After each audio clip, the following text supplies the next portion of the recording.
मकान खरीदते समय आपको कारपेट एरिया, बिल्टअप एरिया और सुपर बिल्टअप एरिया जैसे शब्दों से रूबरू होना जरूरी है। अगर आप मकान खरीदने के लिए सोच रहे हैं, तो आपको सिर्फ मकान के आकार, कीमत पर ही ध्यान नहीं देना होता, आपको कुछ छोटी बातों पर भी ध्यान देना होता है। मकान एक बड़ा सौदा होता है, ऐसे में आपको हर छोटी बात की जानकारी होनी जरूरी होती है। आमतौर पर जब हम मकान खरीदते हैं, तो पूछते हैं कि मकान कितना बड़ा है। मकान के आकार के लिए आपको कारपेट एरिया, बिल्टअप एरिया और सुपर बिल्टअप एरिया जैसे शब्दों से रूबरू होना पड़ता है। अधिकतर लोगों की समझ इस संबंध में बहुत कम होती है।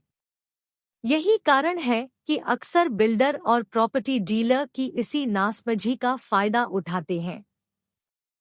मकान की कीमत प्रति स्क्वायर फीट पर तय होती है। यदि घर का आकार कम हो और आपको अधिक बताया जाए तो आपको चूना लगना तय है। इसलिए जरूरी है कि आप प्रॉपर्टी से जुड़े इन तीनों शब्दों को जरूर गांठ बांध लें। आपको बता दें कि अब सुपर बिल्टअप एरिया के आधार पर प्रॉपर्टी बेचना अवैध है।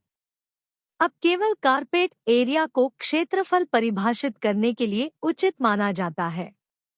इंडिया टीवी आपको बताएगा कि कारपेट, बिल्टअप और सुपर बिल्टअप एरिया क्या होते हैं और किस तरह ये एक दूसरे से अलग होते हैं। Carpet area. कारपेट एरिया वास्तव में वह एरिया होता है जिसका आप वास्तव में इस्तेमाल करते हैं। आसान शब्दों में कहें तो कमरे में जितने क्षेत्र में आप कारपेट बिछा सकते हैं, वह कारपेट एरिया होता है। इसे नेट यूजेबल एरिया (NUA) भी कहा जाता है। इसमें आपका living, dining room, bedroom, bathroom और किचन को शामिल किया जाता है। इसमें दीवारों की मोटाई शामिल नहीं होती है। इसके अलावा आपकी बालकनी और छत को भी शामिल नहीं किया जाता है। Built up area. बिल्टअप एरिया आपको आसानी से समझ आए तो जान लीजिए कि आमतौर पर carpet area super built up area का 60 से 70% होता है। कारपेट एरिया से जो चीजें बाहर कर दी जाती हैं, वे इसमें शामिल होती हैं। यानी इसमें कारपेट एरिया, दीवारों की मोटाई, बालकनी, छत और कॉरिडोर शामिल होता है।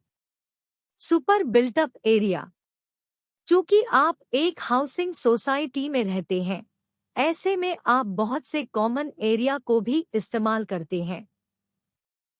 इसे ही सुपर बिल्टअप एरिया कहते हैं। इसे बिक्री योग्य क्षेत्र भी कहा जाता है। इसमें आपके बिल्टअप एरिया के अलावा लिफ्ट, कॉरिडोर, क्लब हाउस आदि सहित सभी कॉमन एरिया का एक निश्चित अनुपात शामिल किया जाता है।